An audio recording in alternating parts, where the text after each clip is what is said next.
la première intervention de la journée et je vais donner la parole à monsieur Yann Leroux. Alors, le numérique ouvre-t-il de nouveaux espaces? Ouvre-t-il de nouvelles pratiques et comment? Le numérique, la numérisation nous envahissent, induisant, nous l'avons déjà évoqué hier, ces nouvelles pratiques, mais de nouvelles interrogations sur ces pratiques. Le travail social numérisé deviendrait-il un travail social virtuel? Cette évolution nous lance de nouveaux défis. Peut-elle aussi constituer une belle opportunité? Yann Leroux est psychologue clinicien, psychanalyste à Bordeaux, et il se dit lui-même geek et gamer. Cela n'arrive donc pas qu'aux autres. Après tout, c'est peut-être bon signe. Je vous laisse la parole.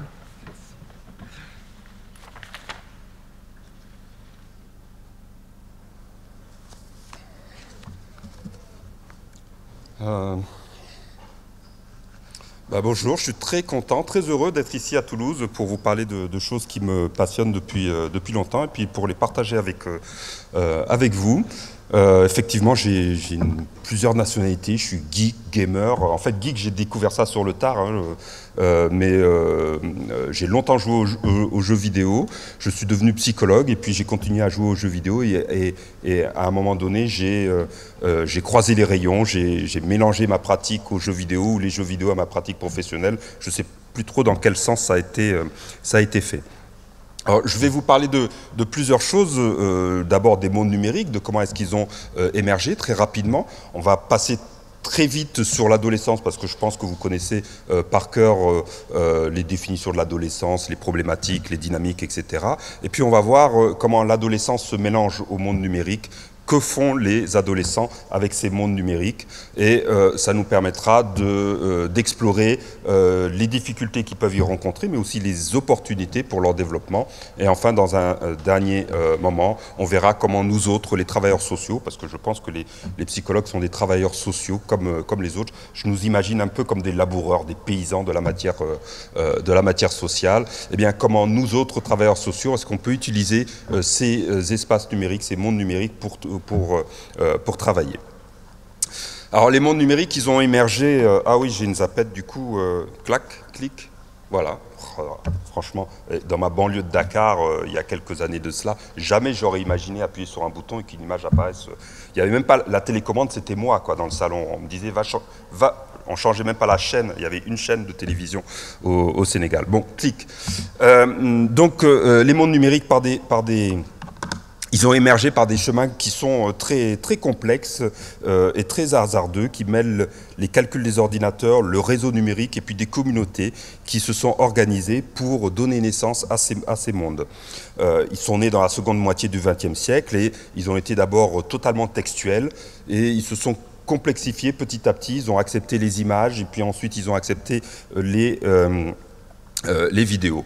Monde numérique est une expression que j'utilise pour capturer l'existence d'espaces dans lesquels des utilisateurs interagissent avec d'autres utilisateurs, avec des documents, avec des machines. Ces mondes numériques sont bien plus vastes que les mondes virtuels. Ils contiennent les mondes virtuels. Généralement, quand on parle de monde virtuel, on parle d'espace en 3 dimensions à la Second Life ou comme dans certains jeux vidéo dans lesquels l'utilisateur se déplace plus ou moins librement. Tous ces mondes, qu'ils soient virtuels ou tout simplement numériques, sont contenus par le réseau Internet, ce qui permet aux digiborigènes de former des communautés qui sont durables ou éphémères, dans lesquelles ils peuvent créer, rassembler, distribuer ou détruire des ressources numériques. Dans les mondes pré-numériques, l'information avait une certaine fixité. C'est ce qu'on m'a appris, moi, encore une fois, dans ma banlieue de Dakar. On m'a dit, les écrits, ça reste. C'est ce que les Occidentaux nous ont apporté de plus sûr. La parole, c'est quelque chose de très, très liquide et de très, très incertain. Au moins, une fois que quelque chose est écrit chez le notaire, ça reste à tout jamais. Eh bien, avec le numérique... eh bien, les Occidentaux deviennent des Dakarois ou des Africains comme les autres. Ils reviennent à une certaine oralisation, puisque rien n'est éternel avec les mondes numériques. Tout est fluide. ce qui permet, puisque l'information est fluide, ça permet de la décomposer, de la recomposer autrement. Le régime normal de l'information dans les mondes numériques, c'est le remix perpétuel. Si vous n'avez pas encore installé TikTok sur votre smartphone, faites-le et suivez quelques vidéos et au bout d'une heure, vous verrez que les TikTokers brassent sans cesse les vidéos pour former des nouveaux contenus en remixant les vidéos et les thèmes plus anciens. Alors ce sont des mondes qui sont aussi fragiles, il y a des mondes qui ont disparu à jamais. Qui se souvient de Steel Canyon dans City of Heroes? Si vous n'avez pas joué à ce jeu, eh bien vous n'avez aucune idée de ce qu'était ce monde-là. Qui se souvient de Usenet, qui a été pendant des années la Rome des mondes numériques? Dès qu'il se passait quelque chose dans une communauté numérique, eh bien c'était rapporté sur Usenet et tout ce qui se passait sur Usenet était ensuite diffusé dans tous les mondes numériques. C'était vraiment le centre de ce monde-là. Et à l'époque, quand on était sur Usenet, on pensait qu'on allait durer 10 000 ans. On a vu le web arriver, on a pensé que tout ça, c'était vraiment des barbares, des gens qui postent des images, qui écrivent avec des logiciels qui ne respectent pas le format de Usenet, qui utilisent des polices de caractères de couleurs différentes. Ça nous semblait être la plus grande vulgarité, on pensait que jamais ça pourrait durer très longtemps. Bien visiblement, il est probable qu'on se soit trompé parce qu'il n'y a plus de Usenet, mais par contre le web est arrivé. Ensuite, il y a eu le web 2.0 et maintenant il y a les réseaux sociaux qui sont en place. Donc, c'est la dernière itération des mondes numériques. Ils ont émergé des hauts plateaux du web et leur croissance a été aussi rapide que démesurée. J'ai renoncé à donner des chiffres parce qu'à chaque fois, chaque mois en fait, les records sont battus. Hein. Mais ce que l'on peut se dire, c'est que ces réseaux sociaux forment une chaîne de montagnes dont les sommets s'appellent Facebook, TikTok, Instagram, Snapchat et on attend la prochaine apparition d'une nouvelle chaîne de montagnes qui ne devrait pas tarder, très probablement avec la 5G. De ces sommets, on peut voir quelques futurs possibles, puisque la réalité est traduite numériquement, eh bien, elle devient hautement falsifiable. Bonjour, Monsieur Trump, hein, c'est pas parce que quelque chose, vous pouvez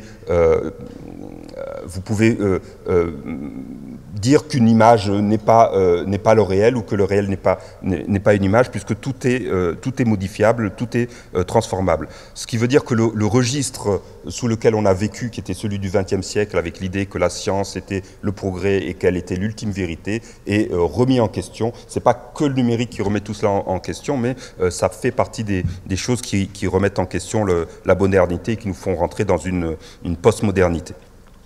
Alors, quelles sont les caractéristiques de ces mondes numériques? Très rapidement. D'abord, ce sont des mondes qui sont plastiques, qui peuvent prendre toutes les formes. Ça peut être un réseau social à la Facebook, ça peut être un système pour partager des vidéos comme TikTok ou comme YouTube, ça peut être un jeu vidéo à la Fortnite, ça peut être un mélange de tout cela. La seconde caractéristique, c'est que ce sont des mondes qui sont interactifs. C'est pour ça que j'étais séduit, vous appuyez sur un bouton, et bien il se passe quelque chose. Partout en ligne, on est invité à interagir avec d'autres utilisateurs, avec des documents ou avec des systèmes. Et les modalités d'interaction sont très variables. Les digiborigènes savent très bien moduler leurs interactions pour faire passer des messages. C'est ce que l'on fait tous les jours. Hein. Vous recevez un SMS, si vous répondez immédiatement, eh bien, ça témoigne quelque chose de votre engagement dans la discussion. Si vous laissez courir la discussion pendant 3 jours, eh bien, ça veut dire qu'il y a peut-être des points d'interrogation ou que la question qui vous était posée ou qui ne vous était pas posée était trop difficile à résoudre immédiatement. Eh bien, sur les plateformes sociales, c'est pareil. Vous pouvez avoir un niveau d'engagement qui est minimal, qui consiste à simplement participer silencieusement à la vie de la communauté. Dans le langage des digiborigènes, on appelle ça les lurkers. Ce sont les gens qui sont... C'est le fond de la salle, en fait. C'est la majorité silencieuse. Vous pouvez avoir un autre niveau d'engagement qui est de pousser un bouton parce que ça vous fait apparaître dans la lumière. On voit immédiatement qu'un tel a liké, aimé ou retweeté tel ou tel contenu. Si vous retweetez un contenu ou que vous le commentez, vous vous engagez un peu plus parce que vous prenez parole en votre nom. Et le niveau d'engagement le plus important, c'est celui où vous créez un contenu pour le proposer à la communauté. C'est le niveau le plus important parce que vous prenez des risques. Quand vous postez un message sur Facebook ou sur une plateforme sociale, si personne ne like, franchement, vous pouvez vous poser des questions, hein. Par contre, si vous êtes adolescent et que vous postez un contenu sur Instagram et que vous avez 100, 150 j'aime, eh bien, ça veut dire que, ma foi, vous avez une vie sociale qui est à peu près satisfaisante. Une autre particularité du réseau est qu'il garde des traces fidèles des interactions. On le voit aussi encore avec l'historique de nos discussions par SMS ou les discussions que l'on a eues sur le mail ou sur Messenger. Le numérique, c'est un endroit qui garde des traces. Il garde des traces de tout ce que l'on fait. Vous avez les traces que vous laissez volontairement par les messages, mais vous avez les traces que vous laissez à l'insu de votre plein gré, comme disait un grand philosophe, tout simplement parce que vous êtes suivi. Vous avez, quand vous prenez une photo, il y a l'empreinte GPS qui est marquée sur l'image si vous n'avez pas modifié les réglages. Donc il y a un ensemble sur Internet, vous avez votre adresse IP qui vous suit, etc., etc. Vous avez des traces que vous laissez involontairement sur le réseau et qui peuvent être utilisées pour construire une représentation de votre identité en ligne. Alors on a pu craindre à un moment donné que les traces laissées sur Internet étaient éternelles, c'était le conseil d'Obama, hein. Ne poste rien sur Internet qui ne puisse être validé par ta grand-mère. Ça a amené même des universités américaines à organiser des sessions d'effacement des traces et des identités numériques de leurs étudiants à la fin de leurs études, parce qu'ils trouvaient que sur Instagram, les sessions de beuverie faisaient un peu mauvais effet quand vous alliez postuler chez Boulle ou dans une autre entreprise. On sait maintenant que Internet garde toutes les traces, mais Internet perd aussi toutes les traces, hein. Il est difficile de rester juste avec cette idée que c'est un endroit qui a une mémoire qui est infinie. Encore une fois, référez-vous à votre expérience personnelle. Si vous avez un drive ou quelque chose de ce genre dans lequel vous postez, vous conservez vos fichiers sur Internet, eh bien vous vous rendrez vite compte que très rapidement, c'est difficile de retrouver les bons fichiers parce que l'abondance fait que l'information a tendance à complètement disparaître. Alors ça change aussi, le fait que l'on garde des traces, ça change le registre de l'archive.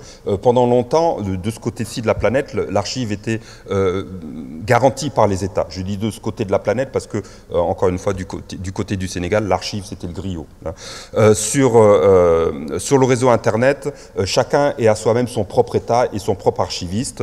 On génère une quantité importante d'informations qui fonctionnent un peu comme des journaux intimes qui sont mis à la disposition du plus grand nombre. Ça peut avoir quelque chose de tout à fait intéressant pour la collectivité. Il y a par exemple un musée, le musée du débarquement en Normandie, qui a mis dans l'espace public sur Flickr, un site de partage d'images, il a mis un fond de photographie et il a demandé aux personnes de commenter pour pouvoir retrouver et situer très exactement les photographies, ce qui leur a permis de mieux documenter les archives qui étaient en leur possession.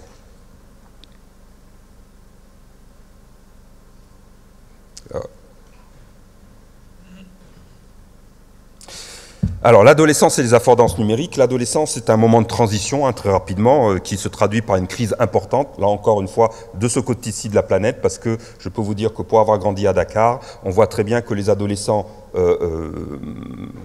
toubab, comme on dit à Dakar, les Blancs, ont une adolescence très différente des adolescents qui sont sénégalais. Les Sénégalais passent de l'enfance à l'âge adulte, voilà, sans trop de problèmes, du moins quand j'étais à Dakar. Et mes petits camarades français avaient tendance à passer par des montagnes russes où plus personne ne les reconnaissait, ni eux, ni leurs copains. Et ils faisaient des choses qui étaient complètement étonnantes, comme fuguer. Fuguer à Dakar, franchement, il faut vraiment avoir envie, ou alors il faut avoir vu trop de films au cinéma. Donc tout ça pour vous dire que c'est cadré quand même par la culture. Mais toujours est-il que de ce côté-ci de la planète, c'est généralement vécu comme un moment de crise qui est dû à la réactivation des processus d'individuation et de séparation, et puis à l'augmentation de la pression pulsionnelle, puisque quand vous devenez adolescent, vous tutoyez les dieux.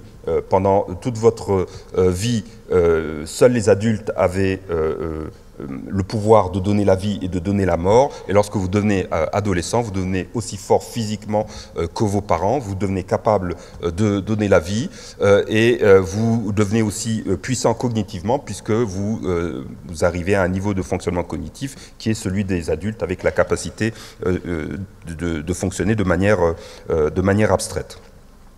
Alors l'adolescence, c'est un moment de crise, et dans ce moment de crise, les objets jouent un rôle qui est important, puisque les objets sont des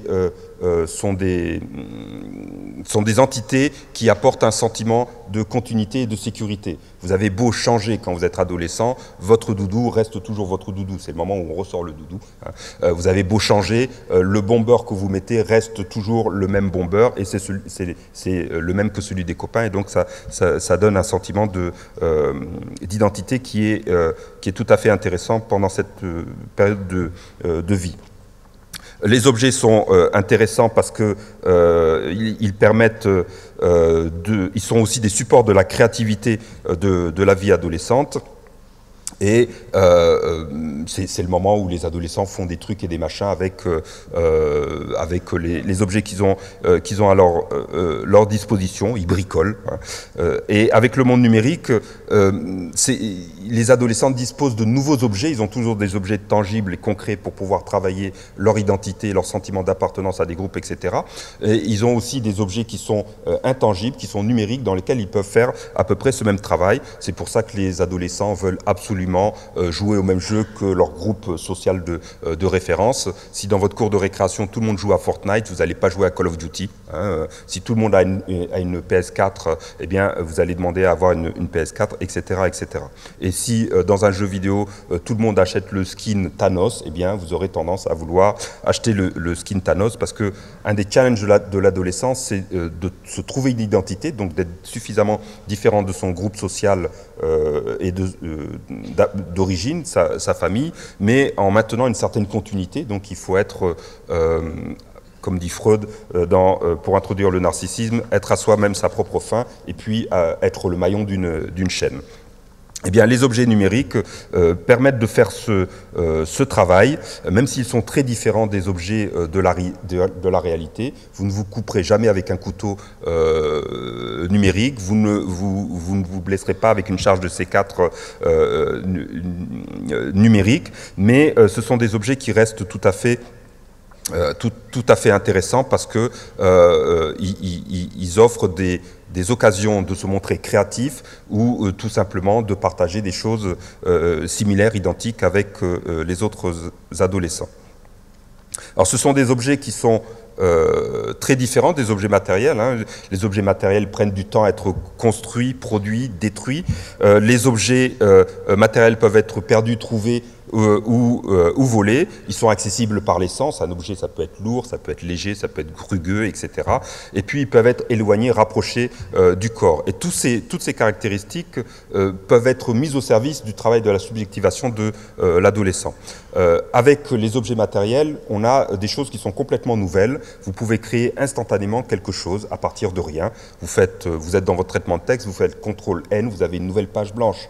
Vous ne pouvez pas créer de nouvelles pages blanches dans un cahier. Vous faites CTRL-V, vous avez un texte magnifique qui apparaît dans cette page blanche. Et puis vous pouvez l'envoyer de façon quasi instantanée à votre professeur. J'espère tout de même que ce n'est pas simplement un copier-coller de la page Wikipédia, sinon le résultat ne sera pas formidable. Ce sont des objets qui résistent au temps plutôt bien, alors que les objets non numériques sont soumis à l'usure du temps.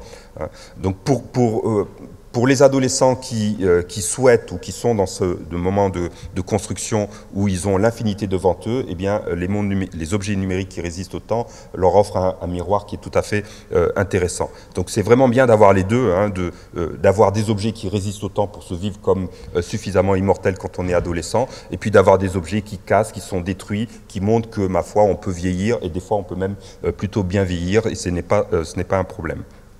Ils ont une logique binaire. Il n'y a pas de juste milieu avec les objets numériques, c'est ça existe ou ça n'existe pas, ça marche ou ça ne marche pas.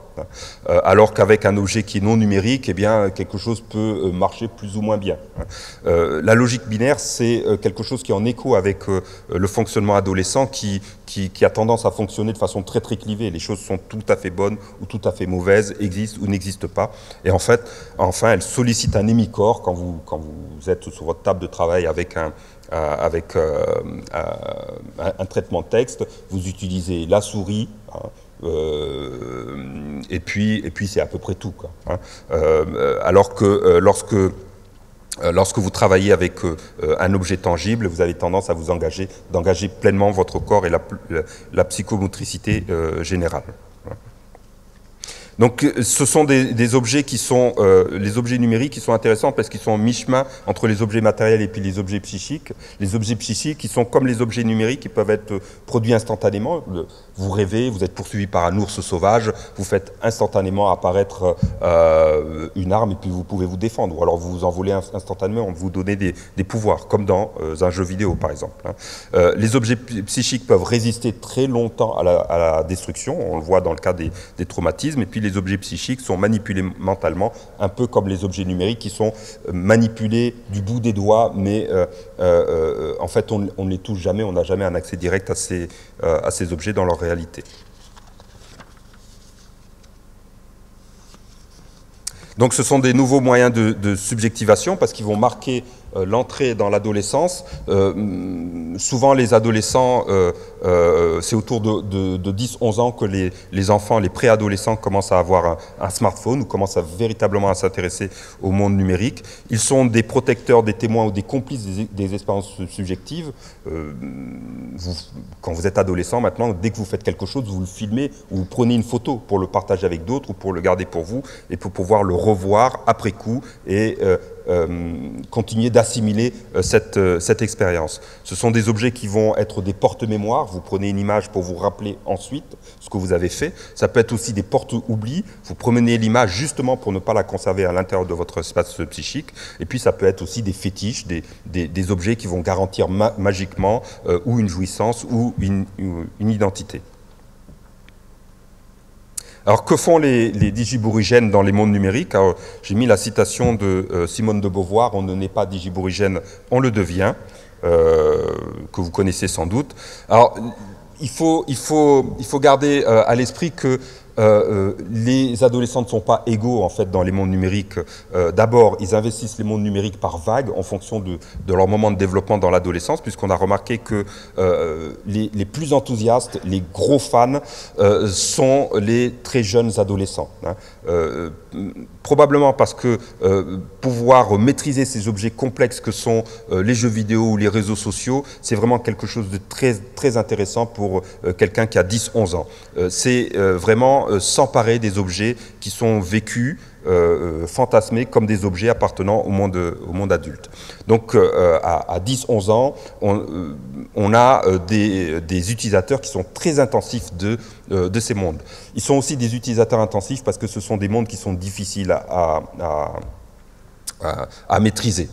On le voit à l'autre bout du spectre du développement, chez les personnes âgées, les apprentissages nécessaires pour maîtriser de nouveaux dispositifs numériques sont toujours très très difficiles. Ensuite, au niveau de la moyenne adolescence et puis de l'adolescence tardive ou de l'entrée dans l'âge adulte, eh bien, on a des spécialisations qui vont commencer à se mettre en place. On a une différenciation par rapport au sexe, par exemple, qui apparaît. Au tout début, chez les collégiens, tout le monde joue aux jeux vidéo et tout le monde joue à Call of ou à Fortnite et il n'y a pas de souci. À partir du moment où vous rentrez dans la moyenne adolescence, eh bien, les adolescents découvrent que les filles ne savent pas jouer aux jeux vidéo. C'est une fiction que les adolescents se fabriquent, mais c'est une fiction qui fonctionne très très bien. Et les adolescents ont tendance à se constituer en gang et à chercher à expulser à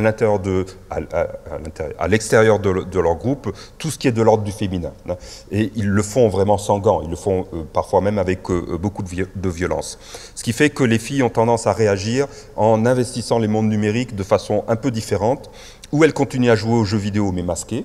c'est-à-dire qu'elle ne parle pas, parce qu'une voix féminine va être immédiatement identifiée comme un objet à séduire ou à détruire, et à l'adolescence c'est à peu près pareil, où elles délaissent les champs de bataille aux adolescents, et elles vont vers d'autres champs de bataille, elles vont s'investir plus vers les discussions entre copines ou entre copines et copains. On a aussi une différenciation en fonction de la CSP de la famille, puisqu'il y a des recherches qui ont montré que les apprentis ont un investissement qui est très différent des mondes numériques par rapport aux adolescents qui ne sont pas dans ce cursus de formation. Ils l'utilisent de façon très modérée par rapport aux autres adolescents, et ils ont aussi tendance à l'utiliser de façon plus scolaire, moins ludique que les autres. Et puis il y a une dernière catégorie d'adolescents qui a été appelée par Davis et Eynon les utilisateurs ambivalents.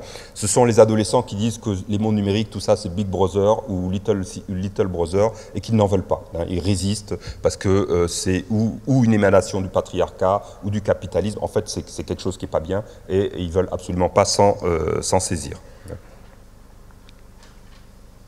Alors les pratiques numériques adolescentes, tant dans la vie privée que dans les relations interpersonnelles, sont plutôt sages. Souvent dans les grands médias, on vous parle des adolescents comme des espèces de sauvages qui font n'importe quoi dans les mondes numériques. En fait non. Très généralement, ils ont une utilisation qui est vraiment très très sage de ces mondes-là. Sur la vie privée, ils sont plus respectueux de la vie privée que leurs aînés. On l'a vu quand les adultes sont arrivés sur Facebook. Les seuls qui ne respectaient pas la vie privée des autres, c'était les parents, ce n'étaient pas les adolescents. Vous avez les parents qui venaient poster le jour de l'anniversaire de leur enfant une photographie de leur chère tête blonde dans une baignoire à 2 ans et demi, parce que franchement, il est trop mignon. Seulement à 14 ans, se voir à 2 ans et demi exposé en public, c'est pas tellement mignon ou intéressant. Donc, que font les adolescents? Ils utilisent les réglages des applications avec beaucoup de soin, ils font attention à cela, ils font très attention à la destination des messages, aux différents publics des messages. Certains ouvrent des comptes différents. Il y a le compte pour la famille dans lequel on se montre en tenue de premier communion, et puis il y a le compte pour les potes où on est vraiment qui on est. Bon. Et puis ils ont aussi des techniques d'obfuscation pour protéger leur vie privée. Par exemple, passer une chanson très très triste signale auprès des proches qu'on est dans un moment qui est très difficile. Alors des fois, c'est pas une chanson très très triste, c'est une chanson dont on sait qu'elle est associée à un événement qui est triste. Et si vous ne faites pas partie de ce cercle d'intimes et de privilégiés, vous n'avez aucune manière de comprendre que la personne vit un moment qui est difficile. Et puis, ils ont des stratégies diversifiées en fonction des espaces sociaux. On ne se comporte pas de la même façon, normalement, en classe, à la maison ou dans le hall de l'immeuble. Eh bien, on ne se comporte pas de la même façon sur LinkedIn, ça c'est pour les adultes, ou sur Facebook. On ne se comporte pas de la même façon sur Instagram et sur TikTok. Il y a des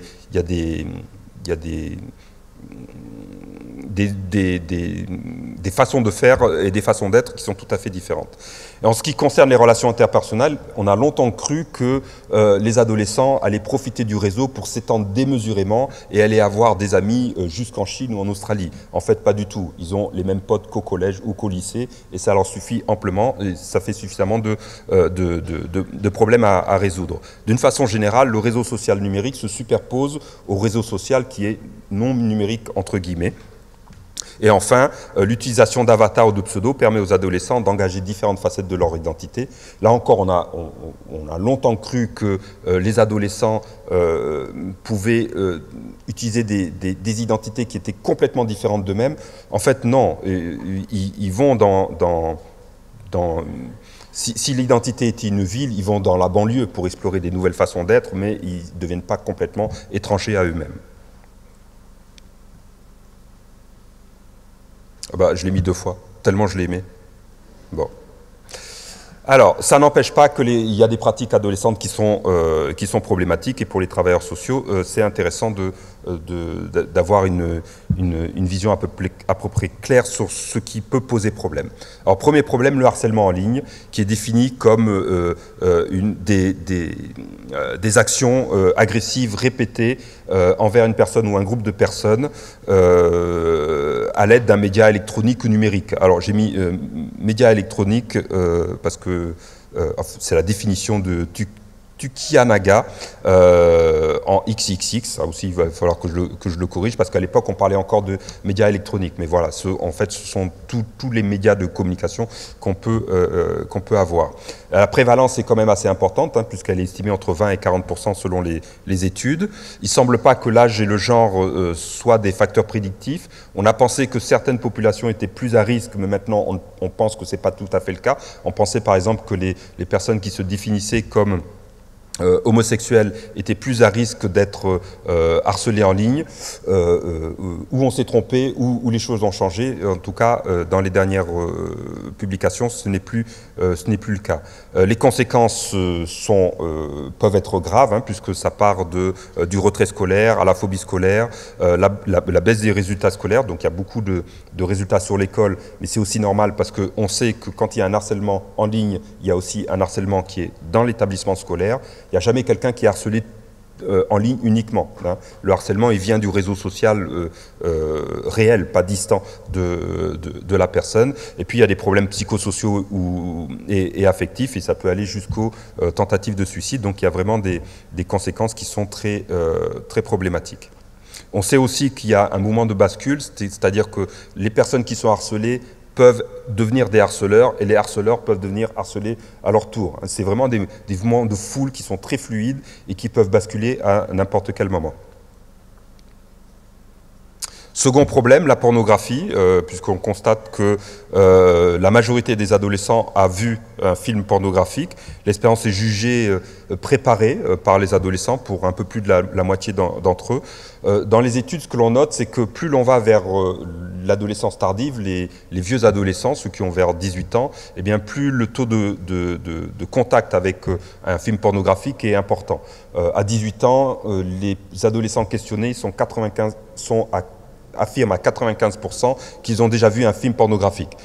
Donc il y a 5%, peut-être des problèmes de cécité ou des personnes qui n'avaient pas suffisamment confiance dans l'enquêteur pour dire la vérité, mais je pense qu'à 18 ans, ils ont tous vu passer une image pornographique. Il y a des espaces qui sont un peu plus à risque pour rencontrer des images pornographiques. Si les sites de partage de fichiers qu'on appelle les torrents, conduisent souvent vers des sites pornographiques, parce que le site de partage est lui gratuit, mais les gens gagnent de l'argent en affichant des publicités, et les publicités qui s'affichent, c'est pas généralement les publicités pour le Larousse ou l'encyclopédie Universalis, c'est généralement un lien vers des sites pornographiques. Donc, quand vous vous ennuyez à télécharger un site et que vous voyez un lien, très bêtement, vous êtes attiré par cette affordance et pouvez cliquer et vous vous retrouvez sur un site pornographique, et vous découvrez des choses que vous ignoriez totalement. Alors j'ai mis ce chiffre-là aussi, et je me rends compte que franchement, quand j'écris, il faudrait que je mette mes lunettes. 45% des adolescents affirment que la pornographie a contribué à leur apprentissage de la sexualité. Ça, c'est vraiment quelque chose qui est important, parce que ça veut dire qu'il y a un manque d'information en fait dans la jeunesse par rapport à la sexualité, et que plutôt que d'essayer d'apprendre quelque chose de la sexualité avec un film pornographique, ce serait bien de pouvoir en parler avec des gens, hein. Je sais pas, c'est comme si quelqu'un essayait d'apprendre comment on se comporte comme adulte face à des situations difficiles en regardant les Avengers, hein. C'est sûr que d'avoir des super pouvoirs, c'est bien, mais ça n'existe qu'au cinéma. Et les films pornographiques, c'est aussi du cinéma, hein. L'impact de la pornographie reste mal connu sur les comportements sexuels, j'entends, hein. Ce qui est à peu près certain, c'est que plus le contact avec la pornographie se fait de façon précoce, plus l'impact va être important. voir un film pornographique à 16 ou 17 ans, c'est pas du tout la même chose que voir un film pornographique à 8 et 10 ans.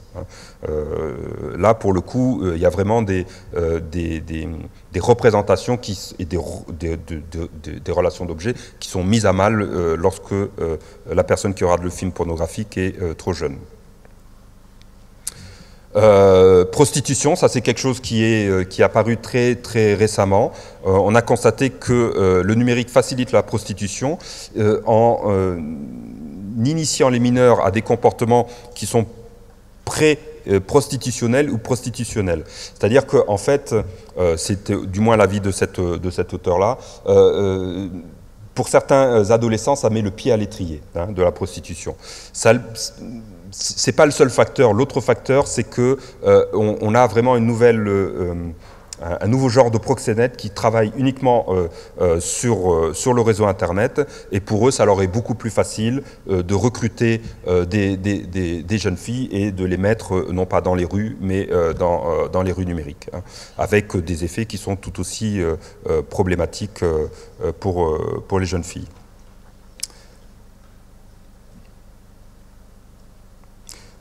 Encore dans le domaine sexuel, les sextos, qui sont des messages à caractère sexuel qui sont transmis par un système de messagerie. On en a beaucoup parlé au moment de l'essor de Snapchat, parce qu'il y a des adolescents qui ont envoyé des sextos à leurs amis, avec comme idée que les sextos, les images sur Snapchat étaient détruites au bout de X secondes, et ces personnes avaient oublié que quand une génération grandit avec un joypad à la main, 5 secondes c'est largement suffisant pour faire un screen par exemple. Et puis pour ceux qui ont des moufles à la place des mains, il y a même des applications qui permettent de sauvegarder automatiquement tout ce qui est posté sur Snapchat. Donc non, dès l'instant où quelque chose a une forme numérique, eh bien il y a une espèce d'hubris à être partagé et à être dupliqué. Donc si vous ne voulez pas que quelque chose soit partagé, ne le transformez pas en numérique et gardez-le pour vous. Alors la prévalence des sextos est estimée entre 10 et 50% chez les adolescents. Ils sont généralement envoyés dans le cadre d'une relation amoureuse de confiance. Et bien entendu, les problèmes arrivent lorsque ce contrat est brutalement rompu par un des partenaires. C'est souvent le cas, presque systématiquement, le cas des garçons qui ne peuvent pas s'empêcher de se vanter auprès de leurs camarades en montrant des images de leur petit ami, avec un effet double kiss cool, parce que ça leur permet de montrer à quel point ils sont des hommes, etc., tout en profitant en sous-marin du plaisir homosexuel partagé avec d'autres hommes. Alors les effets sur la vie sexuelle vont être très variables. Tant que ça reste dans une relation amoureuse, partagée, où chaque partenaire est reconnu comme un vrai partenaire, c'est quelque chose qui peut nourrir la vie sexuelle. À partir du moment où on bascule dans la diffusion publique de ces images, eh bien, on a vraiment des effets qui sont très mauvais sur la personne, avec des sentiments de honte qui sont intenses, de la dépression et à la clé des risques suicidaires. Les fausses identités, puisque Internet c'est un peu un endroit où vous pouvez prendre le risque d'être une autre personne, pas tellement éloigné de qui vous êtes, mais vous pouvez être quand même quelqu'un de différent. Il y a vraiment des cas extrêmes qui contredisent un peu ce que je dis, qu'on a appelé le syndrome de Munchausen par procuration. Ce sont des personnes qui animent des identités en ligne pour tromper d'autres personnes et des communautés entières. On a des histoires récurrentes de personnes qui font semblant d'avoir un cancer et qui sont suivies par Instagram, qui sont soutenues, qui postent régulièrement des résultats de leur examen, de leur état, des hauts et des bas par lesquels elles passent. Et très régulièrement, en fait, cette identité est percée à jour et ça suscite dans la communauté des personnes qui suivaient le faker, celui qui faisait des fausses choses, ça suscite un émoi et une détresse qui est très très importante. Souvent, quand on creuse un peu l'histoire, quand on y accède de ces fakers, on se rend compte que dans leur histoire, dans leur entourage, ils ont été eux-mêmes en contact avec quelqu'un qui a été malade ou quelqu'un qui est mort. Et très probablement, c'est une façon, certes maladroite, voire même un peu perverse, de subjectiver un événement traumatique, mais c'est une façon quand même. Déjà 5 minutes, bon. Ça nous permettra d'avoir des échanges avec la salle. Ok. Hein, l'identité en ligne, alors oui, peut servir des motivations criminelles. Il y a par exemple un amiral américain qui a eu son identité qui a été prise par des hackers russes, et on a des gens de l'état-major américain qui discutaient avec ce faux amiral sur Internet. Dernier problème, l'addiction aux jeux vidéo. Alors là, il y a vraiment une très très grande discussion. C'est carrément, vous voyez la charge d'héroïrime, on en est là entre psychologues. Hein. Je pense que je fais partie des héroïrimes pour le coup. Il y a pratiquement autant de définitions de l'addiction aux jeux vidéo que d'auteurs qui publient sur l'addiction aux jeux vidéo. Elle est apparue dans les classification internationale dans le DSM-5 en 2005 sous le nom de Internet Gaming Disorder, et puis l'OMS a décidé de l'inclure dans la prochaine CIM, la CIM 11, qui devrait être valide en 2022, ce qui fait que ça veut dire qu'on a encore 2 ans pour peser sur l'OMS pour leur faire retirer ce projet. Alors, je vais laisser de côté le positif et très vite, je vais vous dire, pour conclure, les nouvelles pratiques professionnelles, qu'est-ce qu'on peut faire? Puisqu'on a un réseau à notre disposition, on s'en sert tous les jours dans nos vies privées et on peut s'en servir dans nos vies professionnelles. Et il y a quelques exemples qui sont déjà en place. Il y a les promeneurs du net qui ont été mis en place depuis 2012 par la CAF de la Manche, et ça s'est étendu ensuite sur tout le territoire français. Ce sont des éducateurs et des animateurs qui assurent une présence éducative en ligne. Ils sont sur Facebook. Enfin, les pratiques ne sont pas encore uniformes, mais il y a certains ils sont tous sur Facebook, certains vont sur Instagram, Snapchat, etc. etc. Il y a au Québec, chez nos cousins, les gardiens virtuels qui se présentent comme une balise sur Internet parce qu'ils se sont rendus compte, c'est quelque chose qu'on sait depuis longtemps, hein, les adolescents qui vont mal sont souvent sur le réseau et ils sont sur le réseau plus tardivement que tous les autres. Donc tant qu'à faire, autant mettre des adultes qui sont formés à la relation d'aide, et lorsque vous voyez quelqu'un qui se connecte sur Fortnite et qu'il est 2 h du matin, vous n'avez pas besoin de faire un très long entretien pour vous dire qu'il y a quelque chose qui cloche, quoi, hein. À 2 h du matin, normalement, quand vous êtes adolescent, vous dormez, même quand vous êtes adulte, ou alors vous êtes veilleur de nuit. Et ils font aussi la promotion d'une utilisation responsable du numérique, tout simplement parce que... c'est mon téléphone qui sonne ? Bon, désolé. Tout simplement parce que, comme ce sont des adolescents, eh bien, ils ont des explorations des relations sociales qui peuvent être un peu problématiques. Harceler de façon répétée quelqu'un ou être insultant à l'égard d'une communauté, eh bien, c'est peut-être rigolo quand on a 13 ans, mais c'est un comportement qui mérite d'être assoupli, et les gardiens virtuels font ce job-là. Vous les trouverez sur Internet.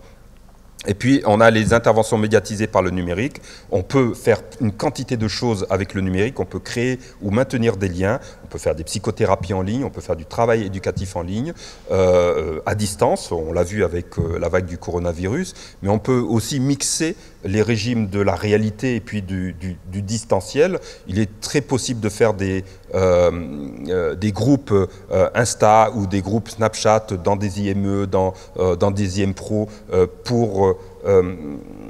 pour travailler avec les adolescents. Et je vais finir là-dessus, pour le public que l'on a, c'est vraiment très important parce que on constate qu'ils risquent d'être victimes de la fracture numérique. Tout le monde n'est pas égaux devant le numérique, il faut arriver à un certain niveau de fonctionnement cognitif, il faut aussi un certain niveau culturel. Si vous avez ni l'un ni l'autre, ou si vous n'avez pas les deux, ça va être très compliqué, vous allez vous y engager d'une façon qui est problématique. Donc tant qu'à faire, autant être aidé par des professionnels pour pouvoir accéder de plein pied à une citoyenneté numérique. Voilà, donc il y a des risques et des opportunités, mais je crois qu'on pourra prendre le temps d'en discuter ensemble. Je vous remercie. Merci.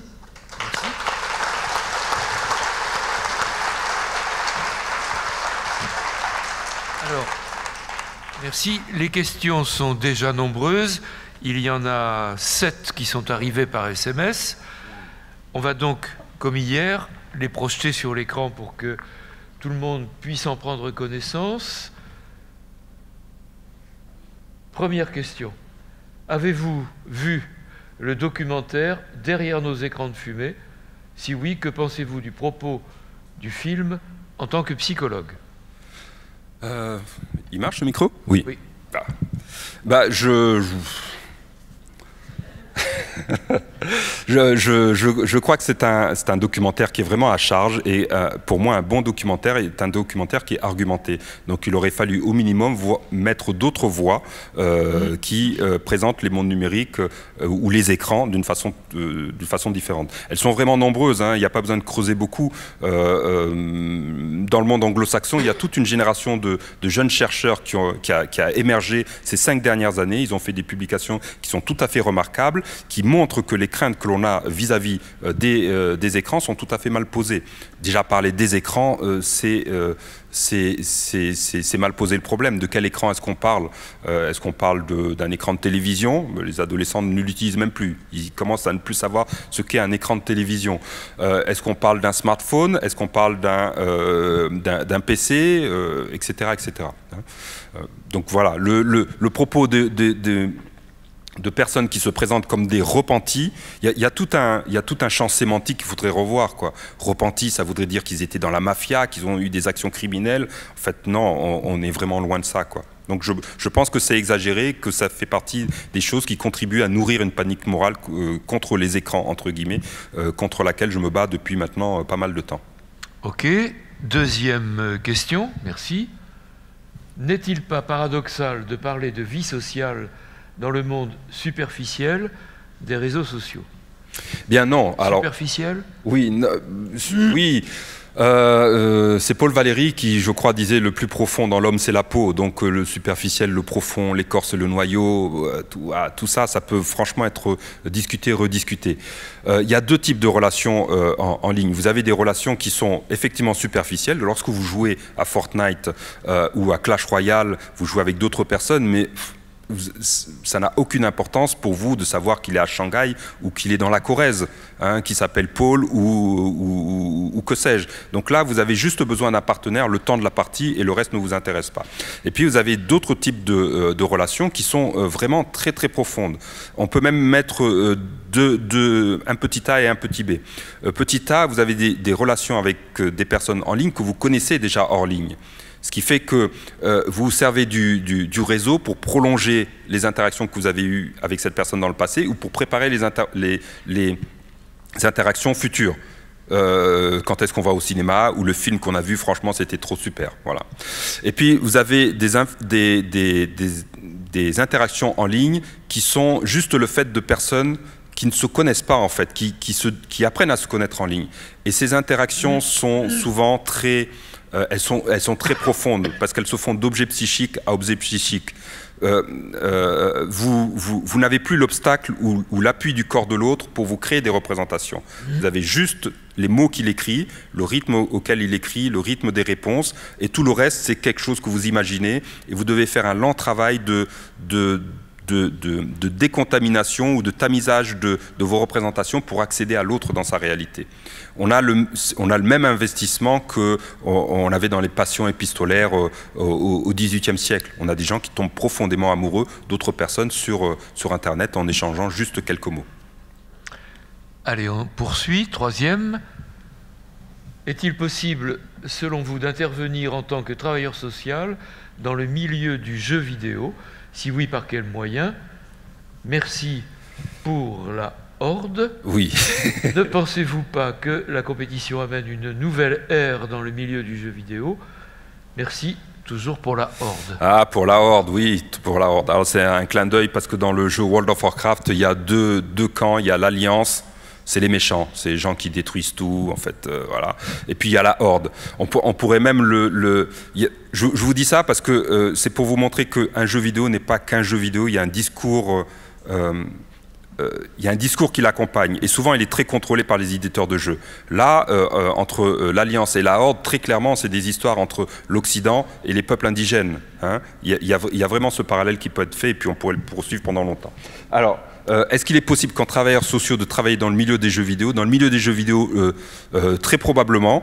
Ils ont, je pense, besoin de psychologues, de psychothérapeutes, d'assistants sociaux parce qu'ils ont des pratiques professionnelles qui sont extrêmement dures, qui sont alimentées par leur culture. On appelle ça le crunch, par exemple. Vous avez une grosse boîte qui produit un jeu vidéo et dans les derniers mois de production du jeu vidéo, comme les délais ne sont pas tenus, eh bien, on décide que tout le monde va travailler jusqu'à minuit. Pas en heures supplémentaires, hein, parce que travailler dans l'industrie du jeu vidéo, c'est tellement cool que tu vas pas demander des heures supplémentaires à ton patron. Tu es un vrai programmeur, tu vas pas te syndiquer non plus. C'est quoi ces histoires, hein? C'est la Startup Nation. Donc là, pour le coup, oui, ils auraient besoin, très probablement, d'assistants sociaux pour pouvoir les aider. Il y a une autre façon de travailler avec les jeux vidéo, c'est de les utiliser comme médiation, comme médiateur auprès des jeunes. Et là, il y a du travail éducatif qui peut être fait. Il y a plusieurs pistes qui peuvent être explorées. On peut travailler le sentiment d'identité de groupe. On fait des arènes 2v2 avec les gars de l'IME ou du CESAD, et puis on va casser la tête des gens en face. Et puis on apprend des trucs. C'est pas simplement gagner, hein. C'est comment est-ce que je peux améliorer mon jeu, comment je peux améliorer mon personnage, et pour réussir ça, ben, il faut se taper des pages et des pages de documentation, et il faut comprendre comment ça marche dans le jeu, il faut comprendre ce que chaque joueur fait ou ne fait pas pour pouvoir améliorer les performances du jeu. Donc il y a plein de pistes à explorer. Il y avait une autre question sur travailler dans le jeu vidéo, et puis non, c'est tout, j'ai répondu. La compétition. Alors la compétition, il y a une très vieille histoire avec les gamers ont toujours été des compétiteurs. Le premier jeu vidéo, 1962, Space War, au MIT hein, de Boston. 1963, première compétition intergalactique de jeux vidéo. C'est les Américains, hein, quand ils font une compétition, ils disent pas on fait le championnat de Corrèze, ils disent on fait une compétition intergalactique. Et il y a toujours eu cette idée de il faut que je fasse mieux. Ou que le copain d'à côté, ou que moi-même, que j'améliore mes performances. Parce que dans le noyau du jeu vidéo, il y a cette éthique ou cette esthétique de l'informaticien qui veut toujours améliorer son code. Aux États-Unis, donc 62, naissance du jeu vidéo. Ensuite, pendant toutes les années 70, on a eu des compétitions de Donkey Kong, vous imaginez, Donkey Kong, des compétitions qui passaient à la télévision. Et ça a explosé, ça a re-explosé très récemment avec le développement de l'Internet et puis avec des plateformes comme Twitch. Et maintenant, on a des compétitions qui brassent des millions de personnes et des millions de dollars. Le gars qui a gagné Space War, la compétition intergalactique en 1963, il a gagné un abonnement d'1 an au magazine Rolling Stone. Yes. Aujourd'hui, si vous gagnez une compétition de Clash Royale, vous n'allez pas gagner 1 an d'abonnement à Voici ou que sais-je encore. Hein. Vous allez gagner quand même pas mal d'argent. Donc ça change la donne, ça aide à avoir une autre représentation du jeu vidéo. Ça amène de nouveaux problèmes parce qu'on voit par exemple qu'on a du dopage qui arrive dans le domaine du jeu vidéo. Les gens se dopent pour avoir de meilleures performances. Ça amène de nouveaux métiers. On a des coachs sportifs. Tous les psychologues du sport qui ont été formés aux États-Unis ou en Angleterre ou dans les pays du Nord. J'évite la France parce qu'en France, on a une psychologie qui est un peu particulière. On est français, donc on ne va pas faire comme les autres. Voilà. Donc, eh bien, ils sont en train de basculer parce que ce qu'ils ont appris pour aider un athlète à mieux courir le 800 mètres est tout à fait utilisable pour aider quelqu'un à mieux jouer à League of Legends. Hein. On a les mêmes leviers pour améliorer les performances. Alors, peut-être qu'on fait une toute petite interruption. Je crois que Pavo aurait un dessin à partager. Bonjour tout le monde, bonjour Michel, merci. Alors oui, effectivement, j'ai 3 petits dessins. Alors un premier sur cette question d'addiction aux jeux vidéo.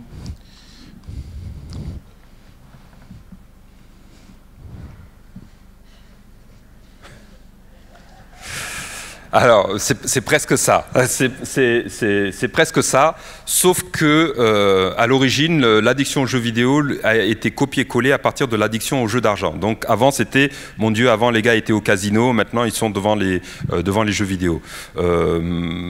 Ensuite, dans un second temps, on a commencé à rapprocher les jeux vidéo de l'addiction aux jeux vidéo, de l'addiction aux produits, avec...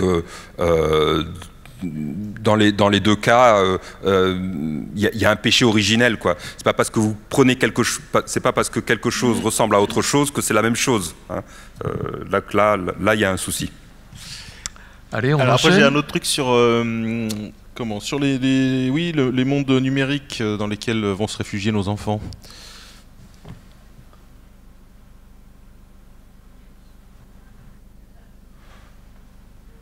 Alors ça aussi, c'est une grande question qu'on a. Est-ce que les casques de réalité virtuelle vont enfin percer? Ça fait 15 ans qu'on nous dit c'est the next big thing. Vous allez voir les gars, vous allez mettre des casques et puis vous allez vous immerger dans des mondes de réalité virtuelle. Les gamers n'aiment pas ça en fait. Hein. Les gamers, eux, ce qu'ils aiment, c'est un écran. Le casque de réalité virtuelle, c'est quelque chose qui est un peu enfermant et qui pour l'instant ne perce pas. Mais par contre, pour des applications professionnelles, c'est quand même formidable. Allez, on continue. Et après, j'ai un dernier dessin sur vous, Michel. Ah oui. Je me permets. Après Fortinite. Oui.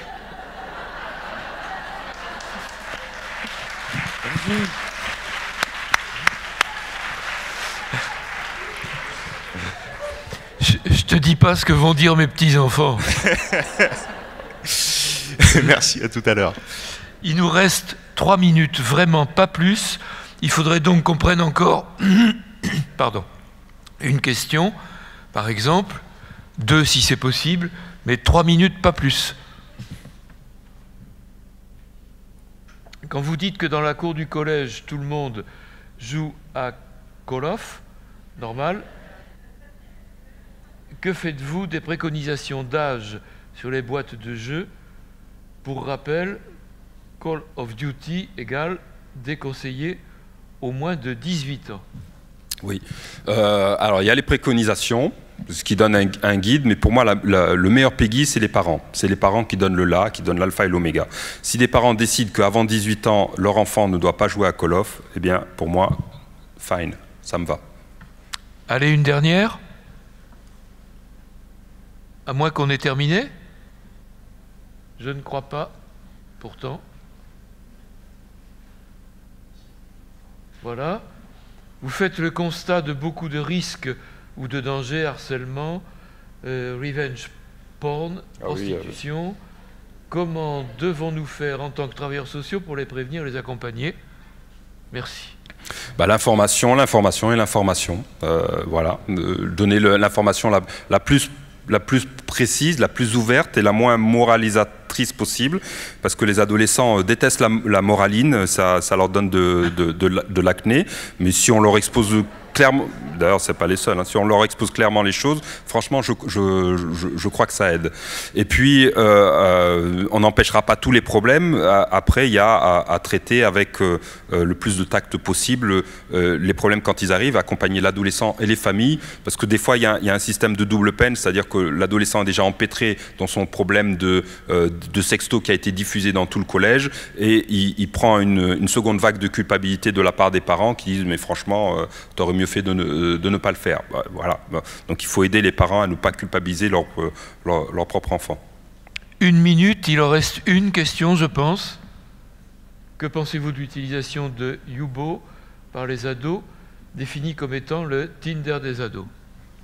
Alors là, franchement, on est dans une zone qui est complètement grise, quoi. Je souhaite bon courage aux start-upers qui ont inventé ça, parce que ils s'aventurent dans une zone de grand danger. C'est un système pour trouver des copains quand on est mineur.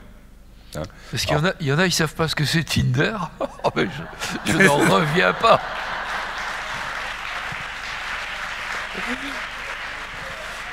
Alors, merci.